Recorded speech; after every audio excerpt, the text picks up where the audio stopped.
नमस्कार nursing officer साथियों, मैं Ganesh Kumawat, nursing officer central government hospital.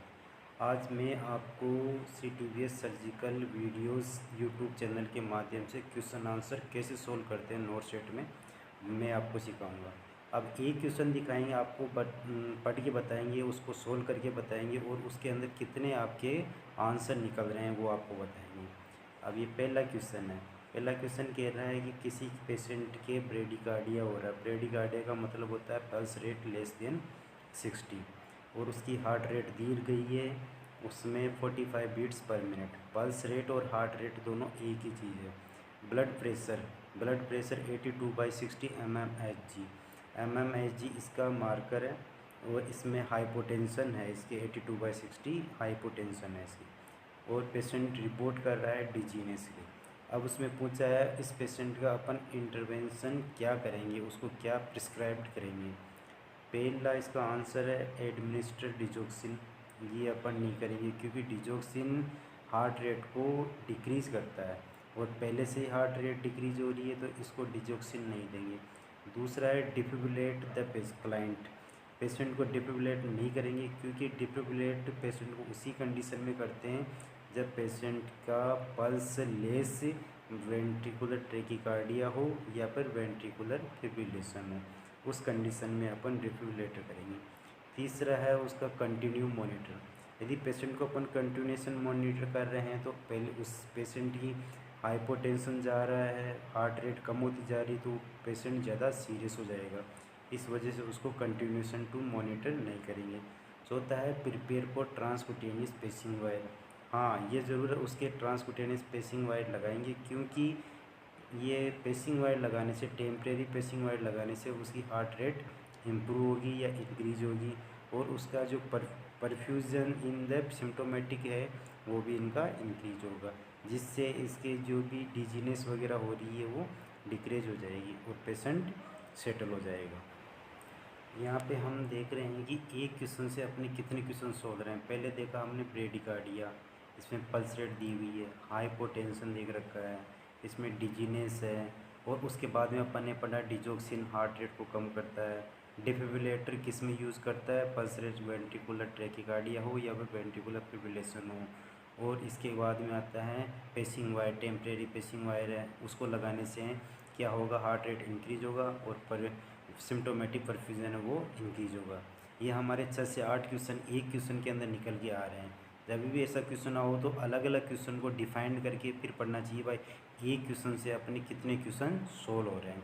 इसके अंदर अब लास्ट में इसका आंसर आ रहा है fourth, prepare for transcutaneous pacing wire, जिसे हम टेम्परेरी पेसिंग वायर बोलते हैं। सेकंड क्वेश्चन, एक client with history of type 2 diabetes. एक पेशेंट है जिसके सेकंड टाइप डायबिटीज़ मेलाइटिस वाला पेशेंट है। वो हॉस्पिटल में एडमिट होता है चेस्ट पेन लेके और उसका शेड्यूल है कार्डियक कैथेटराइजेशन सर्जरी, उसकी कार्डियक की सर्जरी होनी है। तो which medication would need to be withheld for 24 hours before and procedure and for 48 hours after the procedure. ऐसी कौन सी मेडिसिन है जो सर्जरी से पहले 24 घंटे पहले बंद करते हैं और सर्जरी के बाद में 48 आवर्स बाद में तक उसको विथ होल्ड करते हैं।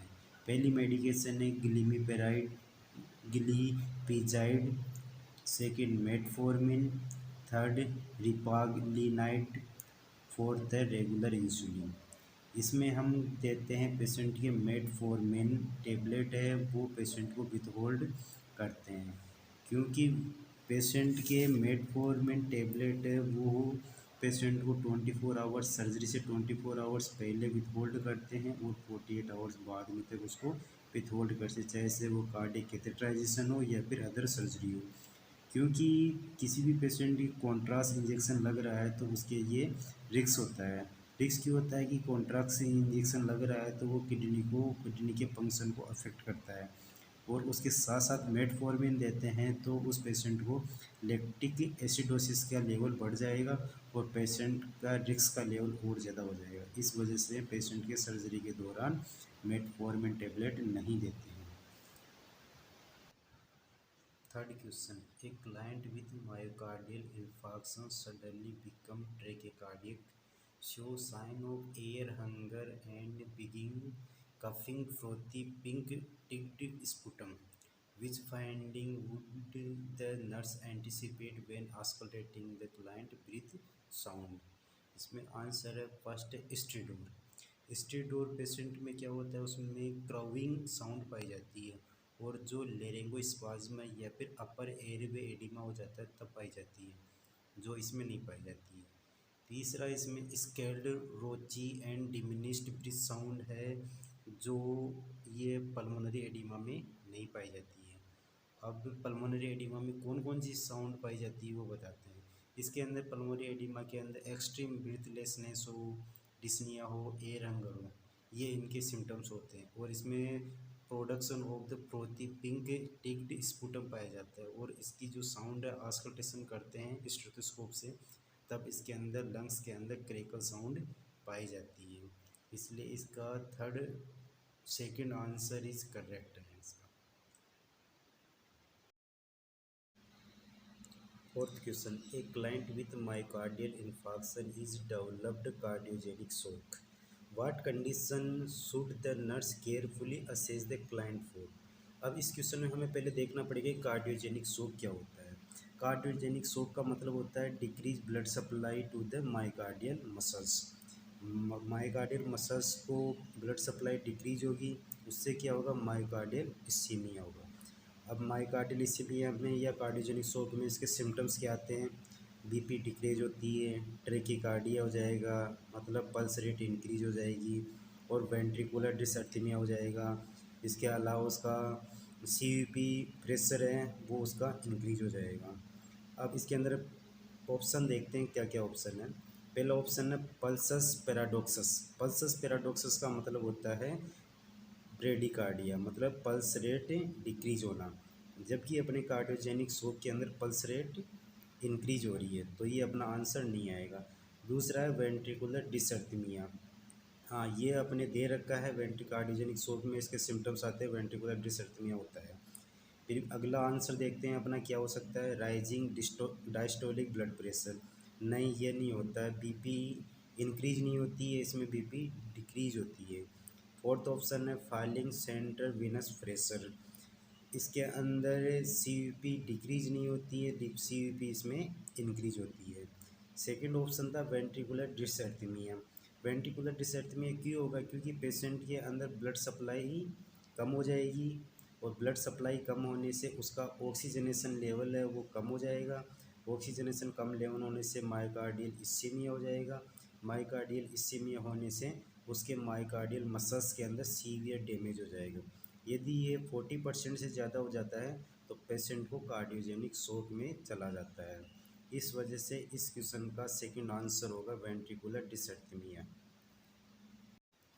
Fifth question, a client who had cardiac surgery 24 hours ago has had एक urine output averaging 20 ml per hour for 2 hours. The client receive a single bolus of 500 ml of intravenous fluid. Urine output for the hours was 25 ml. The blood urine nitrogen level is 45 ml per dl and the serum creatinine is 2.2 mg per dl. The client had the risk for which problem? इसके अंदर patient को cardiac surgery हुई है 24 घंटे पहले, तो इसका risk क्या होता है कि उसे रीनल इंजरी हो सकती है, किससे, पुअर परफ्यूजन की वजह से। हेमोडायलिसिस हो सकता है, डिक्रीज कार्डियक आउटपुट हो सकता है, और वेसोप्रेसिन मेडिकेशन देते हैं जिसे आइनोट्रोप देते हैं कार्डियक के बाद में, उसकी वजह से होता है।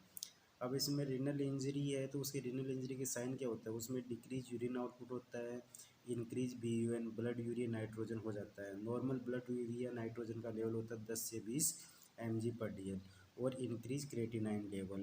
क्रेटिनाइन का नॉर्मल लेवल होता है 0.6 to 1.2 mg पर DL।